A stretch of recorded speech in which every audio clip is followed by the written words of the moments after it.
Hello and welcome to my art update podcast thingy. This is update number 90, a bunch of photos. This podcast is designed to keep people who know me, that's me, Andrew Woolner, up to date about what's going on in my life, particularly artistically. So life and art and life imitating art and all that stuff. And so, if you know me, you're welcome here, and you don't need to listen if you don't want to, but please do. That'll be fun. This thing is just for people who are interested. So if you feel in any way that I've somehow tricked you into listening to this, then feel free to stop. I probably won't quiz you. If you don't know me, hi. You may have just stumbled across this because the Gundam Requiem for Vengeance has gone... it hasn't gone viral, but it was like number 7 last week on Netflix. And so it's possible people are searching my name in regards to Japan things. So if you ended up here and you're looking for the inside scoop on Gundam Requiem for Vengeance, I'm sorry, I'm actually not allowed still to talk about anything other than the fact that I am in it. So anyway, you're welcome to listen to this, but it's going to be super boring, and there's really nothing about Gundam in this. Okay, if you're just joining now, if this is your first update, you might want to check out number 1, 2, and 52. Those are going to bring you up to date as far as the beginning of 2024, and that basically covers the last 20 years or so of my life. I'd stick with those and advise against binging the whole series. I did not record these updates to be listened to that way. It's more people listen when they can, they drop in, drop out. If you're listening week by week, it's not that bad. But if you went back and listened to 50 of these at once, I think your brain would probably melt. So yes, I remain a week behind in these updates. I'm just sort of sticking a pin in that, flagging that. But yeah, I caught up last week by issuing an extra one, but I'm still one behind because anyway, it's a long story. But this is the second one you're listening to this week. And I won't just talk about the photo shoot, although I am going to talk about the photo shoot. Here are the updates for this week. YTG, taxes are done. I went in on Wednesday and I filed the taxes. As I suspected, I had to go in. I had to ask for the tax forms. They confirmed they're no longer sending them out by mail. So great. I guess that saves paper or whatever, but it's a pain in the butt because I can't submit electronically. I kept saying, well, how do I get them? And they kept saying, well, go to the website and download the forms. And I said, I've tried, but because I can't read Japanese, and even with the translation, it's too hard to figure out, there's no way to search for forms by the number, and the numbers change every year. So, anyway, so there's that. Anyway, now I've got to focus on the annual report and also the projects that are going on. But that's not how that hasn't happened this week. Just a reminder, the next Nerd Night is November 15th, tokyo.nerdnight.com. Available online. You can watch that for free. It's at 8 p.m. Tokyo time. Or you can come to our venue in Sugamo. But just check out the website, tokyo.nerdnight.com. Nerd Night is spelled with, the night part is spelled N-I-T-E. That has all the info. All right, photography updates. Okay. Back to the photo shoot. So they really should have done the 30-minute consultation that I suggested. So yeah, lots of back and forth since last week. I know I talked most of last week's episode about this, but I don't remember what I said. So basically, I went and did this photo shoot last Tuesday. Thinking it was just this sort of corporate shoot, and it was, but they really wanted some specific stuff, and they didn't tell me that.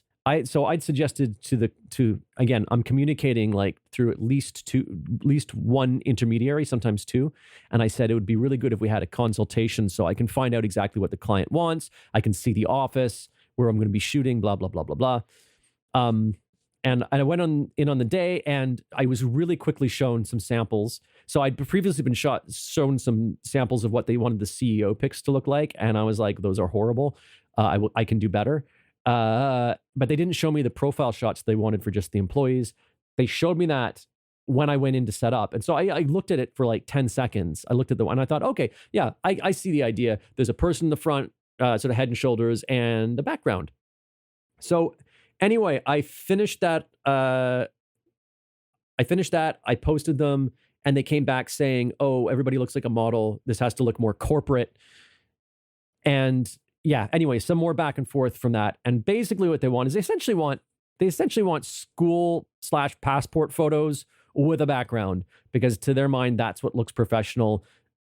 Even though they sent me websites of samples, and I went and looked at this, and the samples aren't consistent either. They said no high angles. There's a bunch of stuff with high angles. There's people that have done selfies for their, JP Morgan banking profile photos. So there's no, like, I can understand if they have a standard internally, but if they did, it's not documented, because they would have just sent me the documentation in that case rather than just sort of samples. And they would have said, we want them to look exactly like this, which, I mean, of course, is impossible because that's a different photographer. But anyway, so I finally got the feedback last night from the client, who's the middle person to the client. And I said, okay, look, I will just find some the flat shots I have of everybody. I've probably got at least, because that was it. They wanted straight on shots. They didn't want people twisting. It's really standard, even in corporate photography, for to turn the body away and then turn the shoulders at 45 and then the head towards the camera, or a little bit tilted, because most people don't look great when they're looking straight down a camera. Some people look a little bit cross-eyed. So it's good to have their chin at like a 20-degree angle, so that their head's at a 20-degree angle and their eyes are looking at you. And for most people, it looks better. And a lot of the men I shot were worried about like double chins, and having the head turn like that kind of carves out the jaw a little bit. So yeah, anyway, so I found the blandest photos I could find, and I did my edits on them. So made them look consistent. And then I sent those over as samples. And when that gets confirmed, I will stick the backgrounds on. And yeah, I'm billing extra for this, because this is beyond, I got hired. I invoiced them for I invoiced them for an event shoot, because I originally thought this was an event shoot. And the thing with an event shoot is that, yeah, it's a little bit hard on your legs, because you're shooting for like on your feet for 3 hours, running around carrying heavy cameras. But the editing, you got a lot more photos to process, but it's fast, and you just deliver the edited photos to the client. But with something like this, despite like I build sort of assuming that workflow, even though I knew I was so I was shooting the people in poses, but then I thought, okay, well then I'll send them a bunch of finished poses, like 2 finished poses for each person. And yeah, it turns out, no, they wanted to look through the contact sheet. They wanted to have each of the individuals look through the contact sheet, which, I mean, makes sense. It's their profile photo, but that was not what we agreed on. That's not what I invoiced for. So it's the turnaround time is higher. It also has meant extra work for me, because they really rejected the first shots. And then, a lot of these people aren't going to get to choose, because I only had one shot that fit of each person that fit the criteria.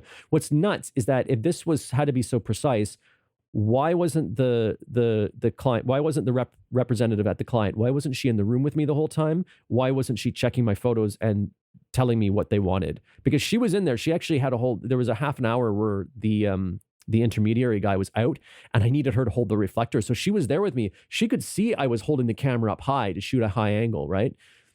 Anyway, okay, hopefully this is the last monologue I do about this. Anyway, yeah,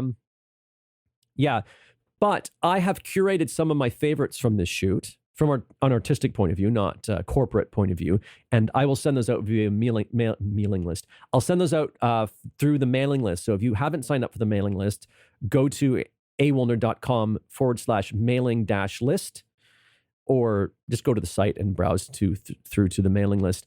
If you want to see those, obviously I can't post them publicly. I don't have image releases for these corporate people. But I do own the copyright on those photos, so I can send them out privately.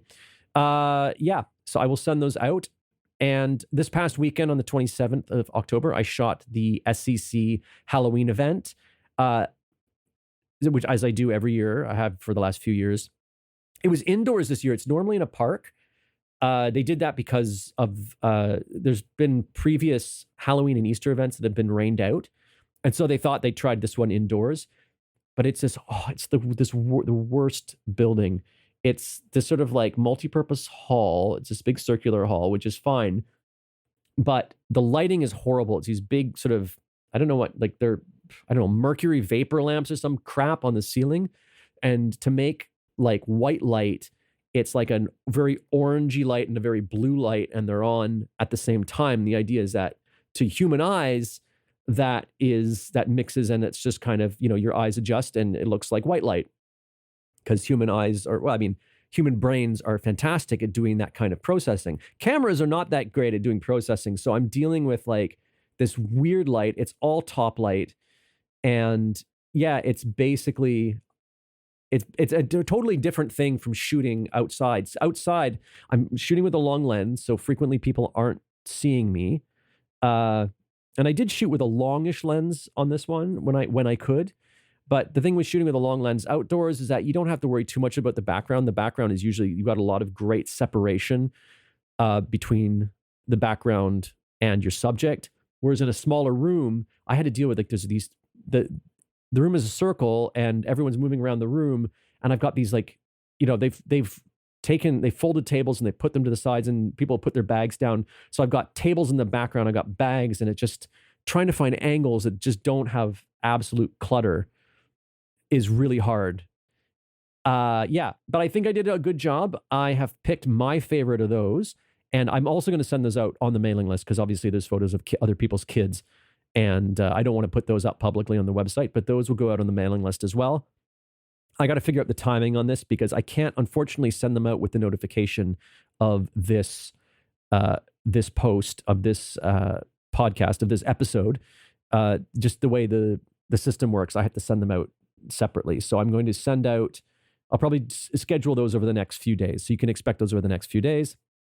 And more photos. I finally got through editing the first day of our Yamanashi photos, the Yamanashi photos from July. Wow.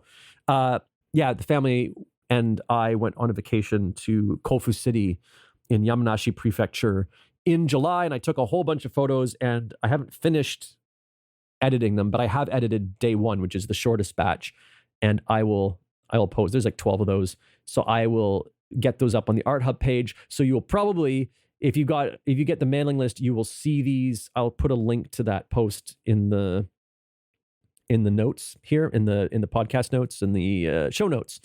Wow, brain not working. And yeah, you will be able to see them on the Art Hub page.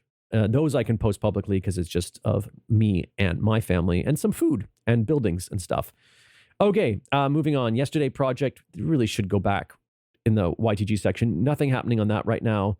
I'm just waiting for Anna to get back to me about how we're going to break down that script into pieces for audio episodes.